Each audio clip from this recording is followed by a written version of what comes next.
Hello, my name is Veronica, and this is my Girl Scout Gold Award on We Are Responsible. As the Lorax once said, unless someone like you cares a whole awful lot, nothing is going to get better. It's not.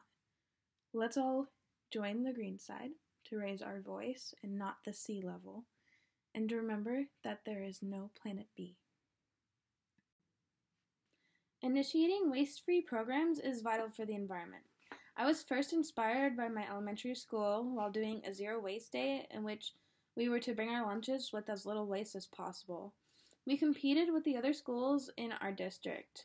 I also was on the green team during the year that we did it, and basically we monitored it, we got interviewed by the media, etc. It was a lot of fun. So I recently have read the book Zero Waste Home. There's also Zero Waste Kitchen, and it's by B. Johnson. And I've talked about this book before, but I really like it. It's a really good book. And it basically tells you how she got her house into zero waste and how you can too. So it tells you how to reuse utensils. You can, how to be even no wasteful of video games, your wardrobe, how to make holiday meals such as Thanksgiving zero waste, what to do when you're out and about, how to do grocery shopping, like doing farmers markets because that helps lower your global footprint, putting your snacks in cloth bags. She also has little diagrams that show you some things such as reusable water bottles, how the future of zero waste would look like. There's basically, it just tells you all the ways that you can go, reusing things, finding other ways to use items that aren't as strangeful in the environment, etc. So the book that I show you below, and a bunch of others that are like it, those books, they talk about ways in which you can become zero waste, as I've said, and it also says ways that you can do the same. These are must-reads for anyone who throws anything away, which is pretty much all of us. I was also shocked by how much waste actually exits when I visited my landfill. I went to the landfill on, I believe, a Friday, and that's basically after the dumping day because, we came right after the day that everyone comes and picks things up. So there wasn't as much stuff as what they originally collected, and I also went during a time where there was the Christmas leftovers, and I can show you some photos on my phone because I can't put them into the video, but this is some of the bales of aluminum cans and bottles. There's all these leftovers. These were all put together. They're bales and they're being prepared to be taken away. This is all laundry detergents. They have to separate these plastics from the rest because they're colored. There's the wrapping that goes around boxes. This is a further view of the big pile. When I first saw it, my jaw literally dropped. I had never seen that much trash before. It was astonishing to me, and this was after. They were also in this big room trying to clear this stuff up. They were sorting it on color because you have to keep them separate. And they had this guy, he was going around pushing the cardboards in. Most of them were Amazon boxes. There was pretty much trash all over the place, but he told me that, okay, this is the original pile. It used to be all the way up to where I was standing, so all that gray empty spot you see, that used to have trash in it, but now it's in those bales that you'd saw before, and a lot of it was taken away as well. But yeah, they get everything from fridges to our trash, and it's just from Tracy and Mountain House, so two small little cities. Well, one doesn't even have its own zip code, and they generate this much trash. Imagine what a city like San Francisco or Los Angeles generates in a week. It's probably way more than what you've seen. This is also a pile of glass. It's all broken on the ground, waiting for it to be taken away. There's also this. It's kind of styrofoam, and it's mixed. But yeah, these photos really, really shocked me because as I said before, I've never seen that much trash, and I didn't think it was possible for such small area to produce so much. Zero waste can start in the home by using reusable bags for shopping, going as much paper-free as possible, using reusable water bottles, buying groceries in bulk with as little packaging as possible, also making sure any packaging that is recycled or recyclable. For reusable bags, you can actually make your own, and you can look that up online, or you can just buy one at a store. Reusable water bottles are sold pretty much everywhere.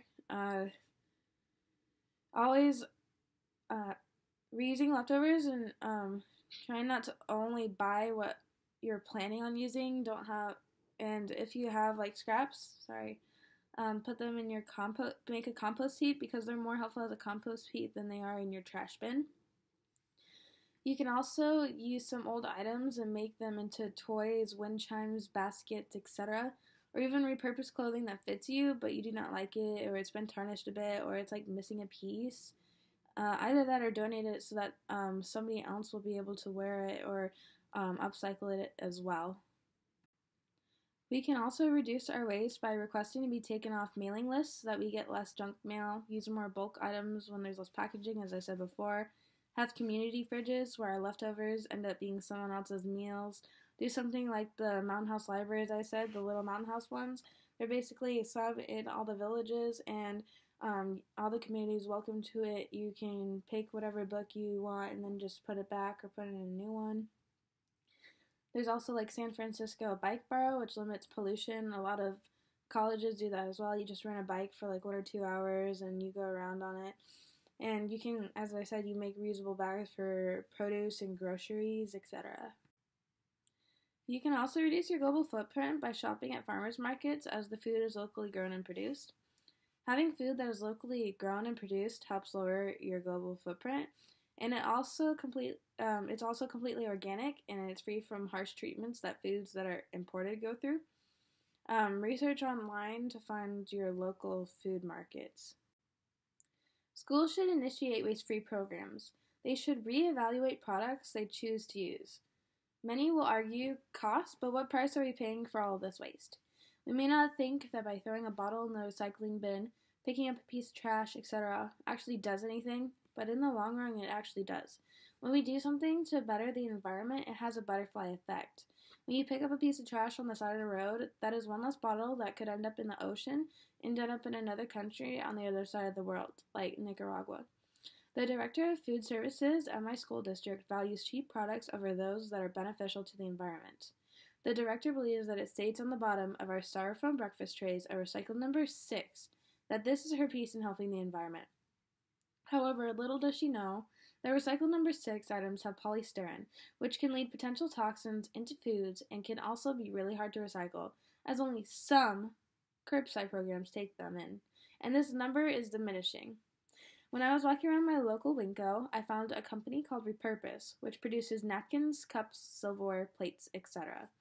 All of their items are 100% repurposed from plants. They're BPA-free, chlorine-free, reusable, compostable, durable, eco-insulated. They have 3 to 4 times less the carbon footprint. They have soy-based inks, etc. The list goes on and on. We only have to pay a small price in order to have a major effect. So why is this so hard for others? If it's benefiting the planet, then we should dive head and heels into it. Our planet is the reason for us being alive and is the reason that we are living to this day. Can we not reciprocate to the hand that has fed us and sustained our lives? Can we not keep our planet sustainable so our race can continue to survive and flourish? It would be a mighty shame if our planet died off along with us. But sometimes the only way to actually help the environment would be for the human race to become completely extinct, the ultimate sacrifice. I guess we will have to face the inevitable because we caused our own pain. The San Diego Unified School District also works closely with the San Diego County Department of Environmental Health to, as they say on their website, establish a culinary school garden agreement which allows students to harvest their own garden-grown produce and serve it as part of the school meal program. They also have a monthly harvest of the month fruit or vegetable during lunch to give the kids some excitement and differences. A school in San Diego also has it so that kids must bring their own metal silverware from home. They no longer give out any, especially plastic ones, to drastically eliminate their amount of waste they produce. They also don't have metal ones, so then they don't have to wash it, which reduces their waste of water. As the Christian Science Monitor website says, at a private school in Newark, New Jersey, students dine daily on ingredients grown on the building's roof. In Baltimore, city schools have their own 33-acre organic farm, while in Riverside, California, elementary school students trundle wheelbarrows of lettuce and buckets of strawberries from a community garden behind the playground directly to their own salad bar. Schools all over the nation are getting rid of trays, growing their own vegetables, composting scraps, etc. The University of Illinois has its own apple orchard, cage-free eggs from its own hens, etc. Communities are now getting into the waste-free movement. Grocery stores and restaurants across the country and around the world are looking at ways to stop the massive food waste that exists. Food waste is one of the largest environmental issues that not being addressed. Many Las Vegas buffets send their leftovers to be processed into animal feed, mainly being pigs. As Western Press says, Bob Combs, the main one that collects leftovers from Las Vegas casino buffets, Vegas casinos go through thousands of pounds of food each day, and Combs trucks away the buffet, what the buffet refuses each night from 12 of them, taking the haul to R.C. Farms. He stews the swill for his hogs and recycles everything else, plastic, glass, aluminum, or cardboard. Combs is meticulous regarding recycling, even collecting the hog manure for use as a vineyard fertilizer. Restaurants in London are creating an app in which people can be alerted to deals on leftover food. The app is called Too Good to Go, and as Huffington Post says, it allows users to order leftover food at a discount from restaurants. The goal is to help curb waste from establishments that typically toss out perfectly edible food at the end of the day. Users simply log in, pick a restaurant, and pay through the app. Then they pick up their food at a designated time, usually around closing or after peak meal times.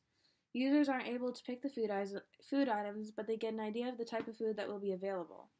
Users also have the option to give meals to people in need by donating £1 or more through the app, according to the website. More than 1,100 meals have been donated so far. France has also done an ugly fruit and vegetable campaign. As the Daily Mail website says, the third largest supermarket chain in France, Intermarché, launched a campaign that sought to put an end to food waste. Inglorious Fruits and Vegetables celebrates the ugly produce that is often thrown away by growers and considered unfit for consumption. Intermarché wanted to help prevent food waste by providing to customers that unattractive fruits and vegetables are just as delicious as their pristine counterparts. They state that the taste is what counts. We cannot just base our foods off of their looks and throw millions of produce away that is perfectly viable, just because it looks gross. To show that they meant this, they gave soups and juices with the fruits and vegetables that were deemed ugly to customers to try, which resulted in huge successes, such as all stocks of the fruit and vegetables were sold out in an initial rush, and supermarket traffic overall increased by 24%. Large marketing industries also need to research into waste. Companies and businesses should buy bulk items to reduce waste, should compost their scraps, should mulch their lawns, etc. Closed loop is an automatic control system in which an operation process or mechanism is regulated by feedback. The fashion industry is another dirty little secret. H&M started a new environmental sustainability project in 2013 that all fashion enterprises should participate in. H&M makes an implicit argument of when it comes to clothes, we can be quite wasteful.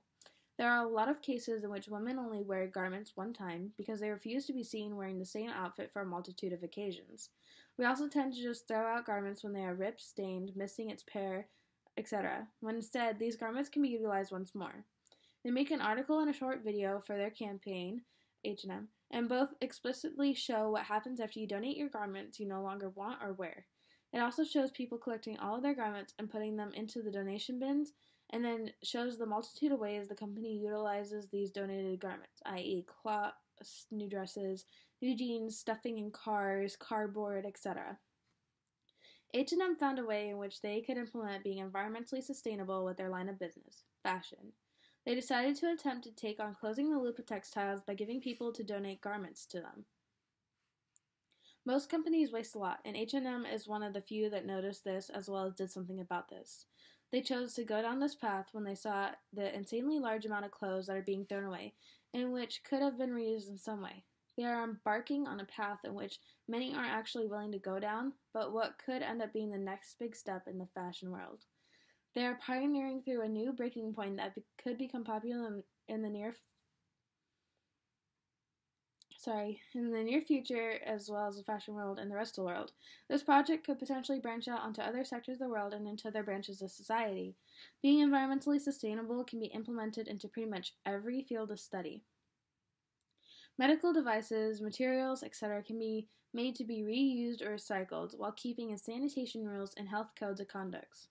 Books can be printed on 100% composted recyclable paper with ink also being reused or recycled. Environmentally sustainable clothes can also branch out into furniture, rugs, pet clothing, bags, shoes, tents, etc. Pretty much anything that has fabric. Nearly every company in some way can implement environmental sustainability into their products, work areas, etc. When you think you cannot get anything done, just consider when a little girl, towards the beginning of McDonald's existence, decided to write them a letter asking them to become more environmentally aware and conscious. She wanted them to stop using styrofoam and to switch it to a more environmentally sustainable product, and they did. She realized their styrofoam containers were not recyclable or biodegradable. The little girl's voice changed the entire industry. There's also another little girl in the UK who, in 2016, has requested businesses such as McDonald's and Burger King to quit using plastic straws because plastic never breaks down and it's a huge threat to the ocean.